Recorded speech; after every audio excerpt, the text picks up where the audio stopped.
Добар ден и добро дојдовте во Здраво бебе, Центарот за мајки. Јас сум Јасна Апостолски Николов, по професија сум дипломирана медицинска сестра. Тоа е мојата примарна работа. Работам како медицинска сестра во ординација по педиатрија, но она што го исполнува вториот дел од работниот ден е мојата работа во Центарот за мајки и Здраво бебе. Идејата да се оформи овој центар потекна уште многу одамна, кога ја увидов потребата од едукација на трудниците за процесот на раѓање.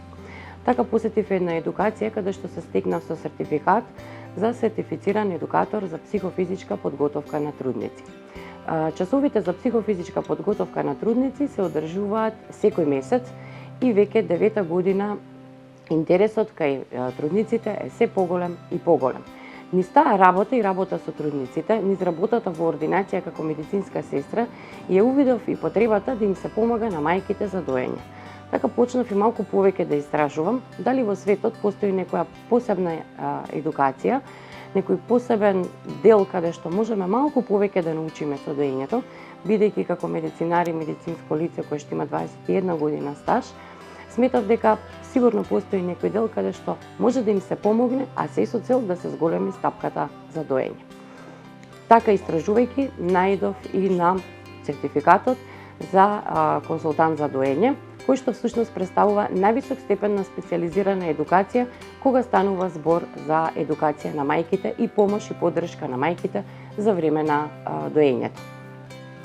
Процесот за да се стекне со овој сертификат беше малку потежок, многу повеќе од она што јас го очекував. Самата постапка е исто така многу долга, достапноста до литературата која што е потребна за изучување на сите тие едукации и за припремата за испитот е исто така малку потешко достапна за нас, меѓутоа желбата да се стекнам со тоа беше еден мотив да не се откажувам и да одам се понатаму и понатаму. Целиот тој процес на едукација траеше 2 години, откако ги завршив сите потребни чекори да се стекнам со право за полагање на испитот, веќе се закажува и испитот кој што се полага 2 пати во годината. Резултатите се чекаат малку подолг временски период и тоа беше едно изчекување во кое што сакаш да отвориш па да видиш дали си положил и така натаму, меѓутоа после одреден временски период се здобив и со тој сертификат меѓународен консултант за доење. Самиот сертификат отвара многу врати понатаму за комуникација со останатите консултанти во светот. Тој сертификат ми помогна многу во нашата држава да им помогнам на мајките за доење. Она што можам да го кажам од искуство од мојата работа е дека кога почнав да работам во ординација по педиатрија, стапката на доење меѓу нашите мајки како чии што дечиња беа пациенти беше многу ниска. Ако да речеме ние во месецот имавме некои си 50 нови новороденчиња, само 5 до 10 мајки пробуваа или се трудеа да дојат, останатите не доеа. Меѓутоа, со самата помош и со интересот од страна на мајките да дојат, знаејќи дека сепак постои некој кој што може да им помогне, успеавме тој процент да го надминеме. Па така да сега можеме успешно да се пофалиме дека бројот на мајки со кои што еве и јас работам и мајки кои што доаѓаат кај нас во ординација им помагам во однос на доењето е многу поголем од она што беше пред 5 години пред да се стекнам со сертификатот. Здраво бебе Центарот за мајки веќе екзистира во нов простор кој што е многу поголем од оно што почнавме. Тоа е затоа што интересот за часовите за психофизичка подготовка за трудници расте се повеќе и повеќе. Мене оно што посебно ме радува е дека трудниците кои што доаѓаат на часовите се по препорака од нивните другарки.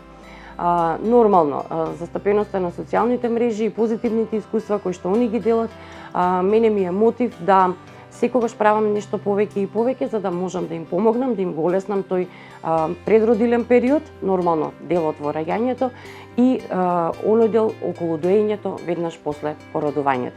Се надевам дека интересот ќе биде уште поголем, се надевам дека центарот ќе се шири и уште понатаму, иако сега веќе можам да кажам дека и од некои институции почнува да се порејавува некаков интерес за едукација на кадарот, па следуваат во наредниве месеци некои обуки, каде што моето знаење ќе можам да го пренесам на дел од стручните лица, за да може достапноста за овие информации да имаат и мајките од другите градови од нашата земја, а не да биде достапно само за оние мајки кои што живеат во Скопје.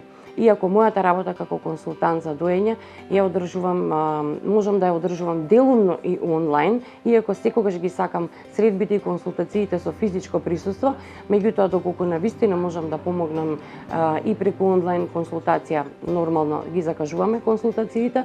Во периодот на короната и часовите за психофизичка подготовка се одржуваа онлайн, исто имаше многу интереси од другите градови, па се надевам дека во иднина ќе можеме барем да бидеме достапни со целата програма што ја работиме и за другите мајки. Инаку, тековно во секој месец во центарот одржуваме работилници, заедно со доктор Драгана Емил Марковска, она е специјалист педијатар со која што работам, на различни теми во однос на доење, во однос на развој кај дечињата, исхрана кај дечиња и се она што сметаме дека е дилема кај многу мајки или прашања кои што ги мачат мајките, па ете така на некаков начин се обидуваме преку тие онлайн работилници да допреме или да бидеме подостапни со информациите и во тој дел на другите мајки низ останатите градови.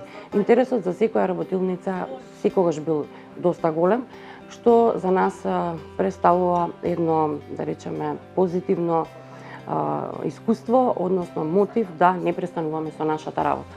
Она што е тема на часовите за психофизичка подготовка на трудници се техниките за дишење и запознавање со родилниот период.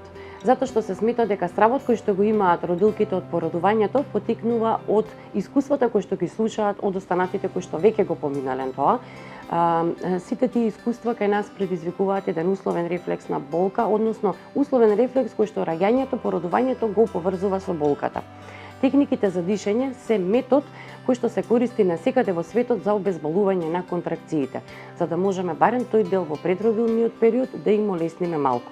Исто така на часовите го вежбаме и напонот за породување, објаснуваме која е разликата меѓу породување, природно породување, породување со царски рез, што се случува во родилиштата кога ќе влезат. Самите на крајот на часовите и дури и после породувањето кажуваат дека со многу поголема самодоверба веќе пристапуваат кон тој чин, затоа што сите чекори во предродилниот период веќе ги знаат, бидејќи ги посетувале часовите за психофизичка подготовка на трудници. Во однос на доењето и моите консултации со мајките и мојата работа како консултант за доење, можам да кажам, а и кога ќе ги поминат сите тие препреки, они викаат ова доењето представува наука, значи да, тоа е еден физиолошки природен акт и процес, меѓутоа за жал низ тој процес можеме да се соочиме со многу препреки.